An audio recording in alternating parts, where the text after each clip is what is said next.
नमस्कार, मैं हरिंदर मिश्रा। प्रयाग में संगम के तट पर आस्था और भक्ति का सैलाब उमड़ रहा है। मकर संक्रांति से शुरू हुए महाकुंभ में रोजाना लाखों लोग आत्मा की शुद्धि, पापों से मुक्ति और मोक्ष प्राप्ति का विश्वास लिए गंगा, यमुना और अदृश्य सरस्वती के संगम में डुबकी लगा रहे हैं। हिंदू माइथोलॉजी के अनुसार समुद्र मंथन से निकले अमृत कलश को पाने के लिए देव और दानवों के बीच भयंकर युद्ध हुआ। इस दौरान अमृत कलश से छलककर अमृत की बूंदें धरती पर 4 स्थानों पर गिरी और जिन जिन स्थानों पर गिरी वहां कुंभ का आयोजन होता है। ये 4 जगहें हरिद्वार, उज्जैन, नासिक और प्रयाग हिंदुओं की पावन भूमि है।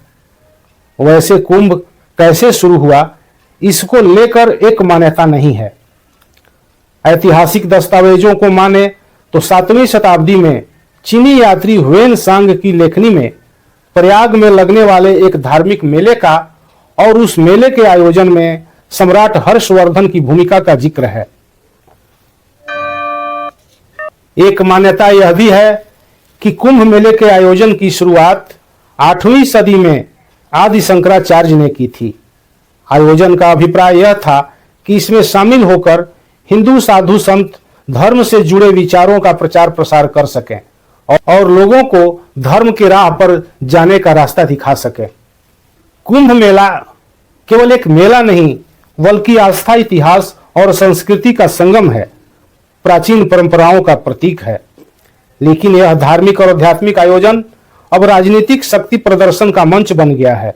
भाजपा और संघ जैसे संगठन इस आयोजन को हिंदू आस्था के प्रतीक के रूप में प्रस्तुत कर इसे वोट बैंक की राजनीति से जोड़ते नजर आ रहे हैं।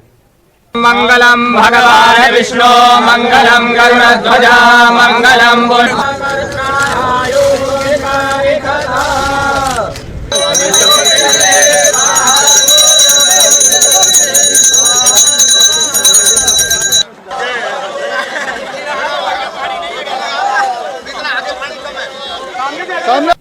साधु संतों के मंच से राजनीतिक बयानबाजी और सरकारी योजनाओं का प्रचार, क्या यह संविधान में वर्णित धर्मनिरपेक्षता का उल्लंघन नहीं है?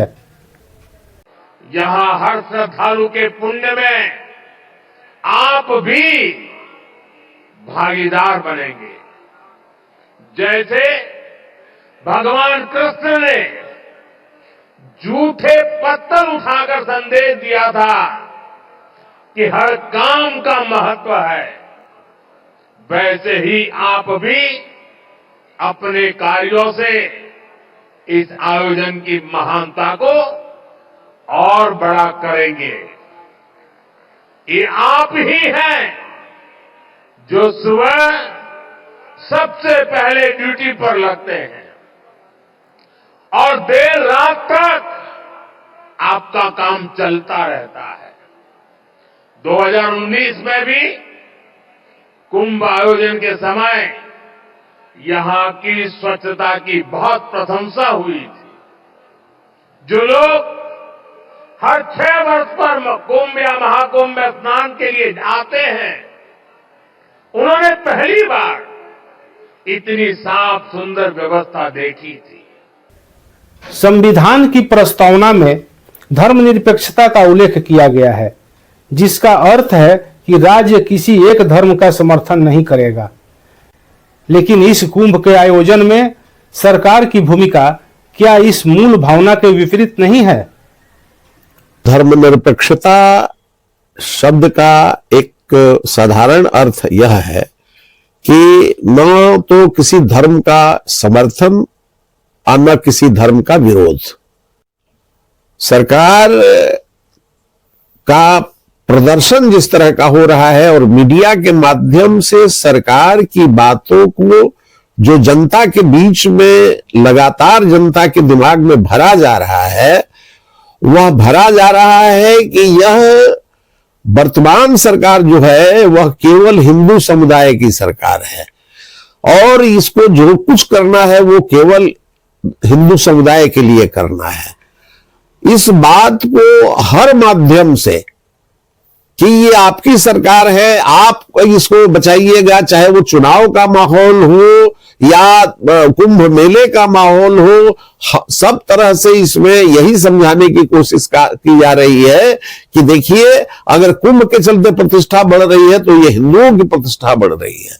तो इस तरह का ये कोई धर्मनिरपेक्षता की बात तो इसमें बिल्कुल नहीं है कि एक धर्म विशेष का नाम लेकर के सरकारी मंचों से यह बात कही जाए और स्पष्ट उसको मीडिया को भी किया जाए कि आप इसको जितना हो सके बहुप्रचारित कीजिए।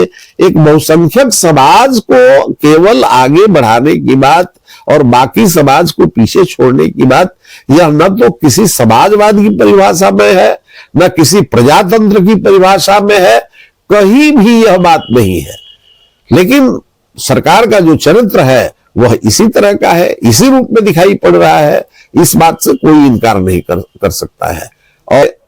और जहां तक तुष्टीकरण की बात है तो अब इसको तुष्टीकरण के रूप में ही लिया जा सकता है कि केवल समाज के एक वर्ग को यह समझाया जा रहा है कि ये सब आपके लिए किया जा रहा है, आपके विकास के लिए किया जा रहा है। कुंभ जैसे आयोजन हमारी संस्कृति का गौरव है। बहुसंख्यक हिंदुओं का तुष्टीकरण न केवल इसकी पवित्रता को कम करेगा बल्कि समाज में विभाजन को बढ़ाएगा। जरूरी है कि कुंभ को उसकी धार्मिक और सांस्कृतिक धारा में बनाए रखा जाए और राजनीति को इससे दूर रखा जाए। इस वीडियो के बारे में अपनी राय नीचे कमेंट बॉक्स में जरूर लिखें। धन्यवाद।